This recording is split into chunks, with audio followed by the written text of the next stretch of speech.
is about the axilla.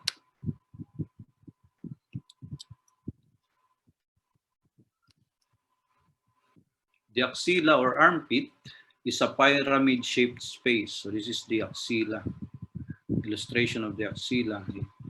It is found between the upper part of the arm and the side of the chest. So between the upper part of the arm, this is the arm, this is the side of the chest.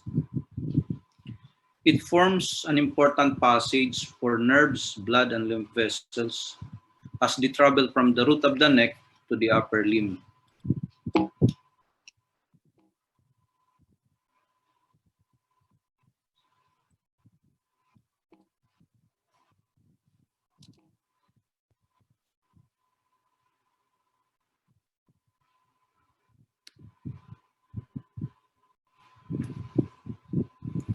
The axilla is an apex, or the upper end of the axilla.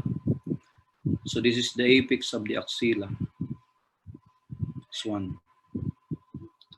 So the apex is directed into the root of the neck. It is bounded anteriorly by the clavicle, posteriorly by the upper border of the scapula, and medially by the outer border of the first rib. While the base or the lower end is bounded anteriorly by the anterior axillary fold, which is formed by the lower border of the pectoralis major muscle, posteriorly by the posterior axillary fold, which are formed by the tendons of the latissimus dorsi, and the teres major muscles. So this is the base of the axilla. So it's formed by the skin stretching between the anterior and posterior walls. Anterior and posterior walls. The walls of the axilla are made up as follows. The anterior wall by the pectoralis major, the subclavius, the pectoralis minor muscles. So this is the axilla. So anteriorly by the pectoralis major, the subclavius, and pectoralis minor muscle. Posteriorly, it is formed by the subscapularis, the latissimus dorsi, and the teres major muscles from above down. So the subscapularis, the teres major, and the latissimus dorsi. And from the top view, this is the teres major muscle, forming the posterior wall of the axilla. The medial wall is formed by the upper 4 or 5 ribs and the intercostal spaces covered by the serratus anterior muscles, while the lateral wall is formed by the coracobrachialis and biceps muscles in the bicipital groove of the humerus. This is the rib covered by the serratus anterior muscle, forming the medial wall. The biceps, the coracobrachialis muscles, and the bicipital groove. This is the humerus.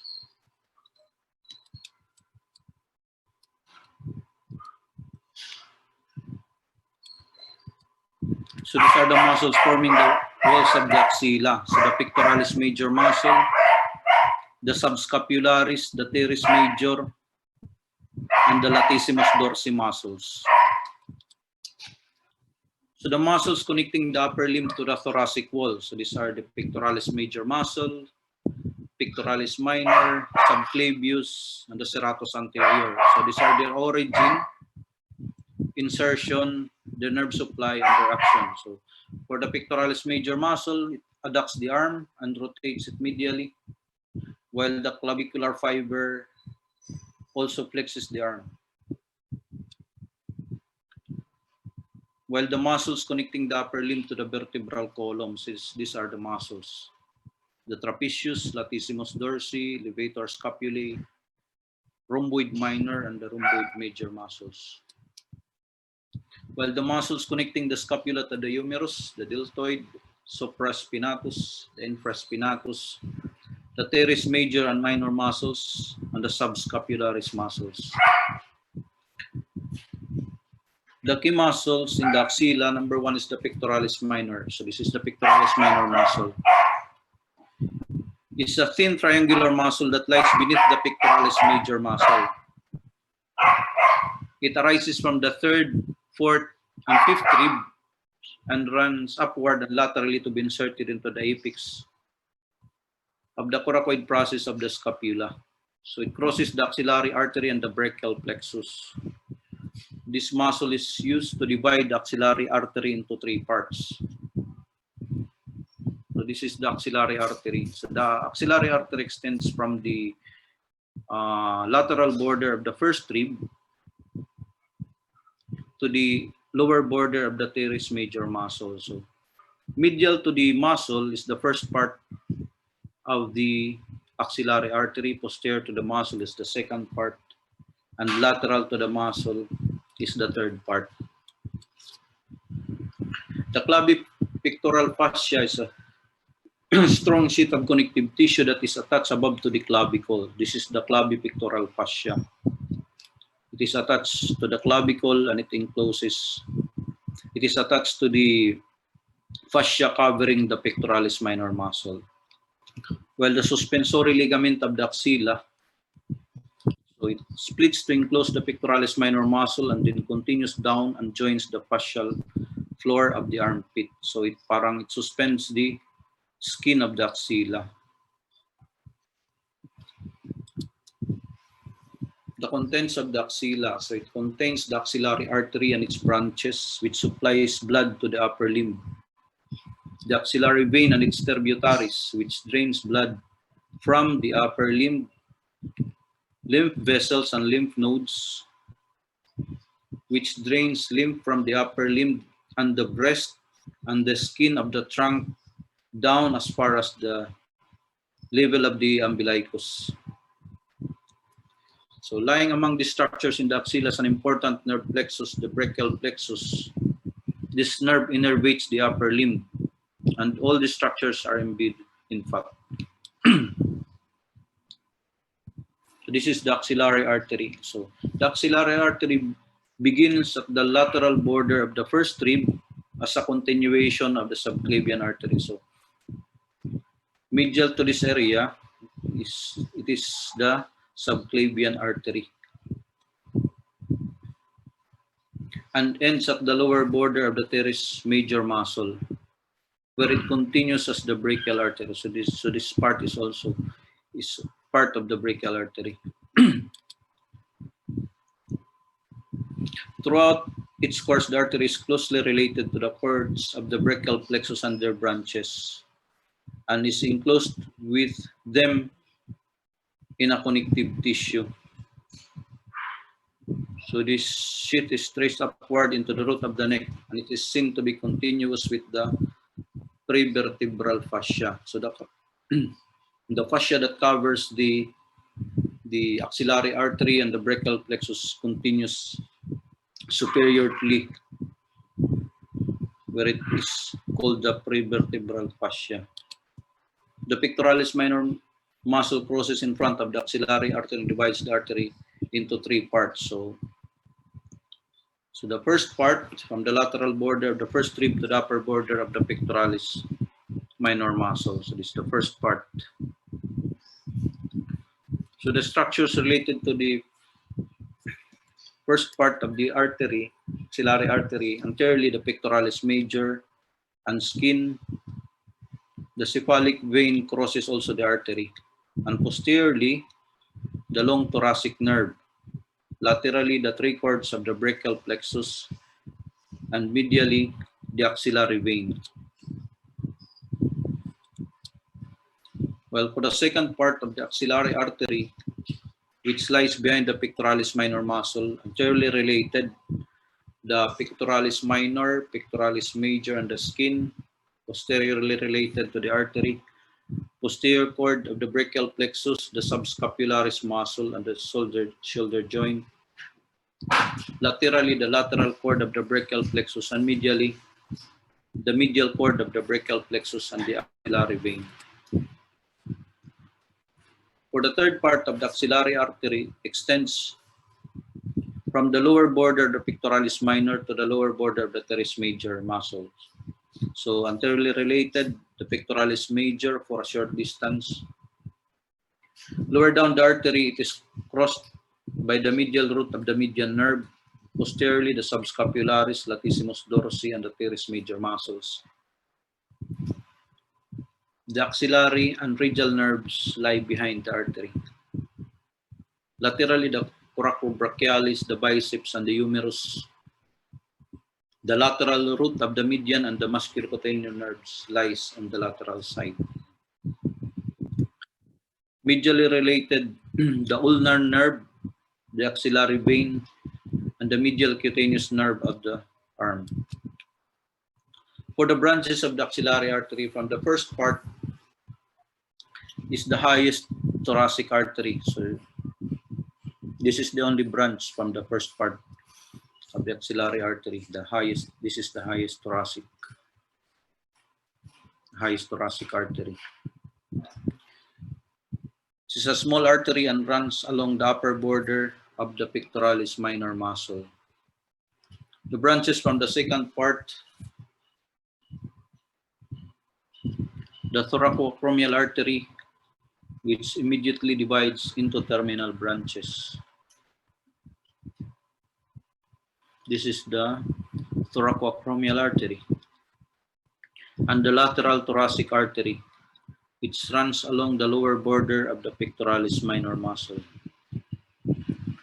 The thoracoacromial and the lateral thoracic artery.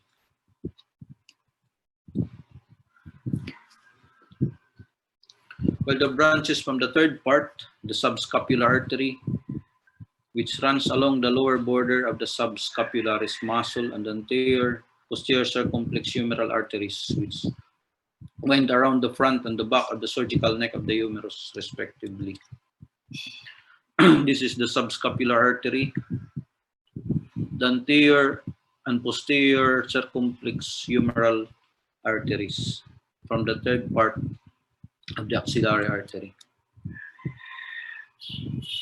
The axillary vein is formed at the lower border of the teres major muscle. This is formed by the union of the vena comitantes of the brachial artery and the basilic vein. It runs upward on the medial side of the axillary artery and ends at the lateral border of the first rib by becoming the subclavian vein. So the tributaries of the vein corresponds to the branches of the axillary artery. And also the cephalic vein drains into the axillary vein. So for the brachial plexus, the nerves entering the upper limb provide the following important functions. These are the functions of the brachial plexus. Sensory innervation to the skin and the deep structures such as the joints. Motor innervation to the muscles. Influence over the diameters of the blood vessels by the sympathetic vasomotor nerves. And sympathetic secretomotor supply to the sweat glands. The nerves form a complicated plexus at the root of the neck. So this allows the nerve fibers derived from different segments of the spinal cord to be arranged and distributed efficiently in different nerve trunks to the various parts of the upper limb. So the brachial plexus is formed in the posterior triangle of the neck by the union of the anterior rami of the 5th, 6th, 7th, 8th cervical, and the first thoracic spinal nerves. And this is the brachial plexus. It has the roots, trunks, division, and cords. This is the roots C5, C6, 7, 8, and T1. So the upper trunk is formed by the roots of the C5 and C6, while the middle trunk is formed by the roots of C7. The lower trunk is formed by the roots of C8 and T1. While the lateral cord are formed by the anterior and posterior anterior division of the upper and middle trunks, while the medial cord is formed by the anterior division of the lower trunk. The posterior cord is formed by the posterior division of the upper, the middle, the upper, the middle, and the lower trunks. So this is the lateral cord, posterior, medial cord. So these are the branches of the brachial plexus, the main branches. So this is the brachial plexus in relation to the pectoralis minor muscle and the axillary artery and axillary vein.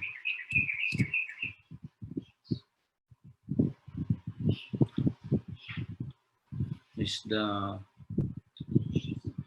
brachial plexus in relation to the artery and vein. So the plexus can be divided into roots, trunks, division, and cords. So the upper trunk, where the roots of C5 and C6 unites. So the upper trunk C5, C6, middle trunk C7, and the lower trunk from the roots of C8, and T1, C8 and T1.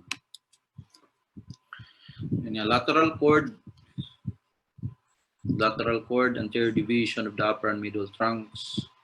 The medial cord from the anterior division of the lower trunk. The posterior cord from the posterior division of the upper, the middle, and the lower trunk. So the branches of the different parts of the brachial plexus. The branches from the roots, the dorsal scapular nerve, C5, the long thoracic nerve, C5, C6, C7. This is the dorsal scapular nerve. This is the long thoracic nerve. There are two branches that rises from the root. So from the upper trunk, the nerve to the subclavius, and the suprascapular nerve. These are the branches from the upper trunk. Well, the branches from the lateral cord, this is the lateral cord, are the lateral pectoral nerve, the musculocutaneous nerve, and the lateral root of the median nerve. This is the median nerve.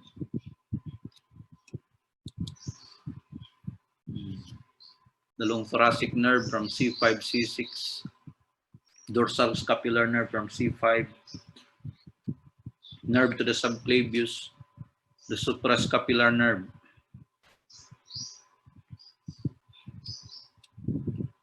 So branches from the medial cord. So this is the medial cord.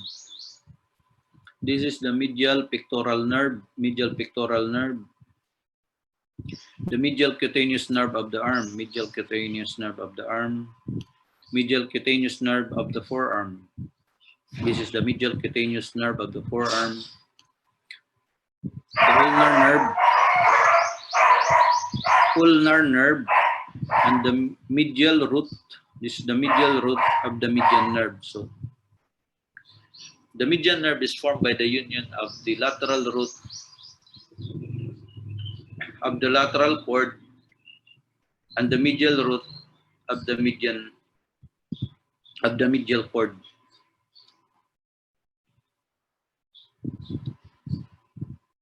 Medial root of the median nerve. Well, the branches from the posterior cord, the upper and lower subscapular nerves. So this is the upper subscapular, this is the lower subscapular. The thoracodorsal nerve, the axillary nerve, and the radial nerve. The radial nerve is the largest branch in the brachial plexus. So these branches of brachial plexus found in the axilla. So the nerve to the subclavius supplies the subclavius muscle. It's important clinically because it may give a contribution, C5, to the phrenic nerve. This branch, when present, is referred to as the accessory phrenic nerve. So injury to this branch may affect the muscle of respiration during neck dissection. So, while the long thoracic nerve, C5, C6, C7, rises from the roots of the brachial plexus in the neck and enters the axilla by passing down over the lateral border of the first rib behind the axillary vessels and brachial plexus. It descends over the lateral surface of the serratus anterior muscle which it supplies. This nerve can be identified during axillary dissection in patients undergoing mga mastectomy. The lateral pectoral nerve arises from the lateral cord of the brachial plexus and supplies the pectoralis major muscle. While the musculocutaneous nerve rises from the lateral cord of the brachial plexus and supplies the coracobrachialis muscle and leaves the axilla by piercing that muscle. So the lateral root of the median nerve is the direct continuation of the lateral cord of the brachial plexus, and it is joined by the medial root to form the median nerve trunk, and this passes downward on the lateral side of the axillary artery. So the median nerve gives no branch in the axilla. With the medial pectoral nerve from the medial cord of the brachial plexus and supplies and pierces the pectoralis minor muscle and supplies the pectoralis major muscle. While the medial cutaneous nerve of the arm is from the medial cord of the brachial plexus and is joined by the intercostobrachial nerve. So the intercostobrachial nerve is the lateral cutaneous branch of the second intercostal nerve, and it supplies the skin on the medial side of the arm. While the medial cutaneous nerve of the forearm is from the medial cord of the brachial plexus and descends in front of the axillary artery. The ulnar nerve is from the medial cord of the brachial plexus and descends in the interval between the axillary artery and vein. The ulnar nerve also gives off no branch in the axilla. The medial root of the median nerve is from the medial cord of the brachial plexus and crosses in front of the third part of the axillary artery to join the lateral root of the median nerve, forming the median nerve. So the upper and lower scapular nerves from the posterior cord of the brachial plexus and supply the upper and lower part of the subscapularis muscle. The lower subscapular nerve supplies the teres muscle.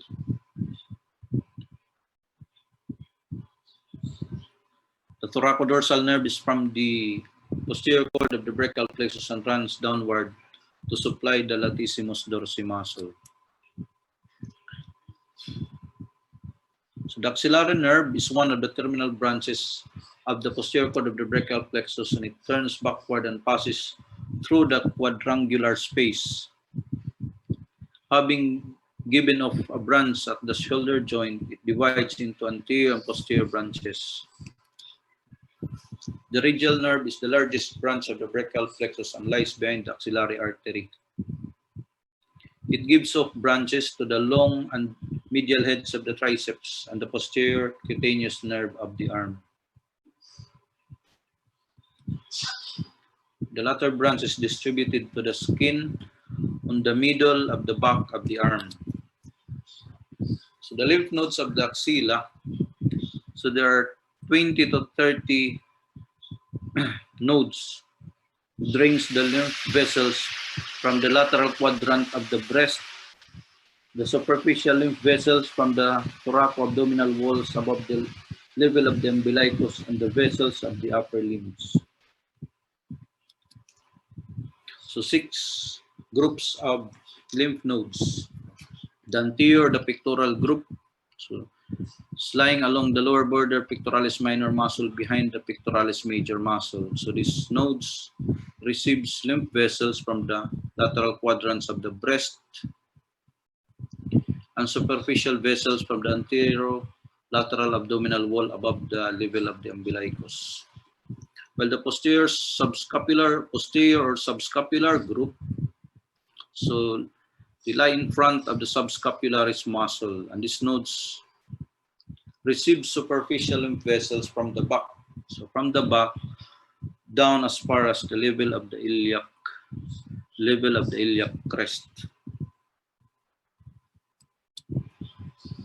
So these are the axillary group of nodes. The anterior, the pectoral group, the spondylolateral border, the pectoralis minor, the posterior group and anterior surface, anterior part of the subscapularis muscle. Well, the lateral group is lying along the medial side of the axillary vein. So this is the lateral group on the medial side of the axillary vein. These nodes receive most of the lymph vessels of the upper limb, except those superficial vessels draining the lateral side. So the lateral side of the upper limb drains to the infraclavicular nodes. So the central group lying in the center of the axilla in the axillary fat. So these nodes receives lymph from the above three groups. So from the anterior, posterior, and the lateral group. So this group of nodes drains into the central group, where the infraclavicular or the deltopectoral group, these nodes are not strictly axillary nodes because they are located outside the axilla. So they lie in the groove between the deltoid and the pectoralis major muscles. So that's why it's called deltopectoral group. And it receives superficial lymph vessels from the lateral side of the hand, the forearm, and the arm.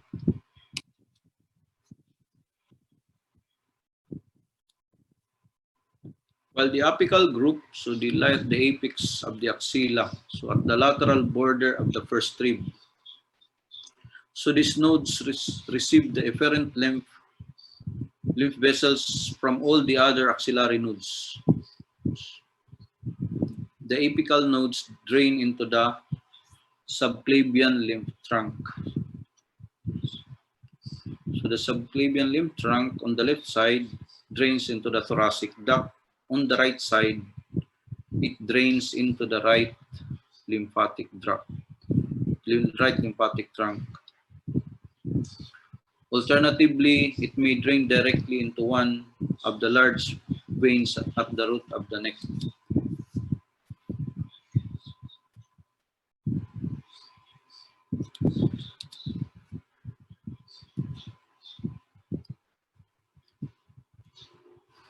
So for the clinical notes, absent pectoralis major muscle. Occasionally, part of the pectoralis major muscle may be absent. So the sternocostal origin is the most commonly missing part.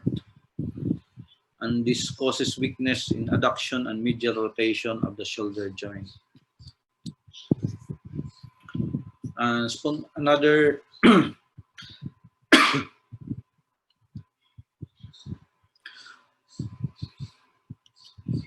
spontaneous thrombosis of the axillary vein. Spontaneous thrombosis occasionally occurs after excessive and unaccustomed movement of the arm at the shoulder joint. So axillary sheath and brachial plexus nerve block. So the position of the brachial plexus covered with axillary sheath can be verified by feeling the pulsation of the third part of the axillary artery. So this area can be infiltrated with anesthetic solution.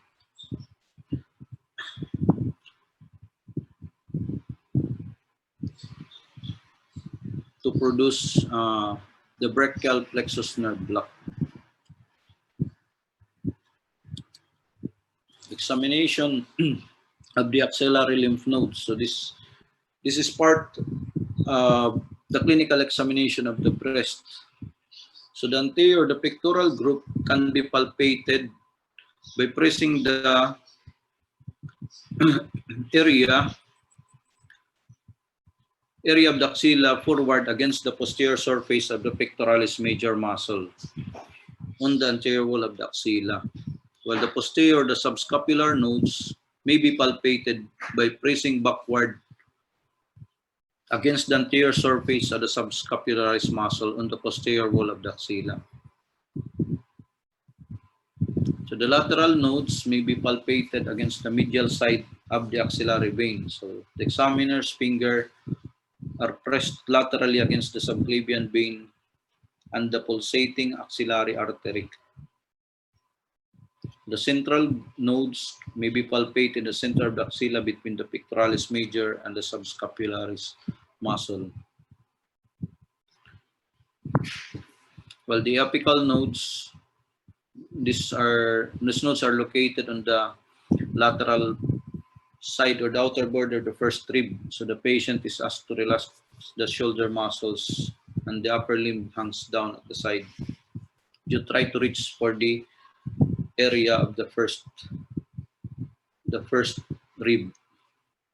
If these nodes are enlarged, you can palpate them.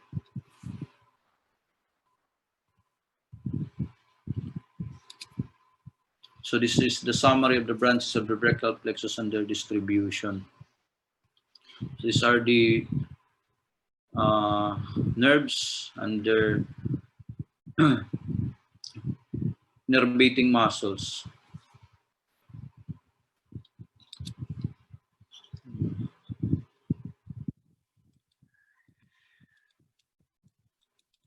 I think that's the end.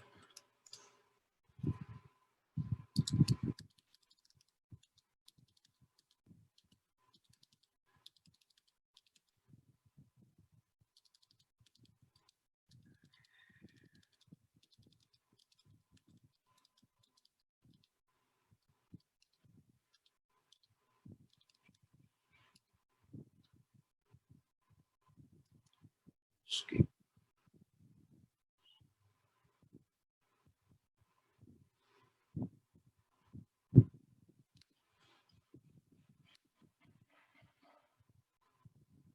Do you have questions?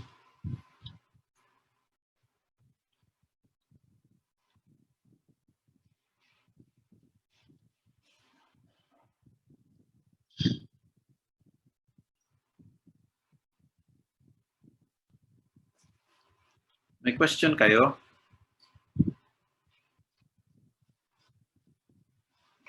Wala po ata, Dok.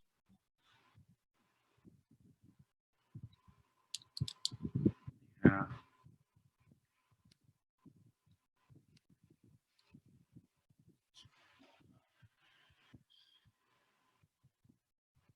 Stop sharing. So do you have questions regarding the topic?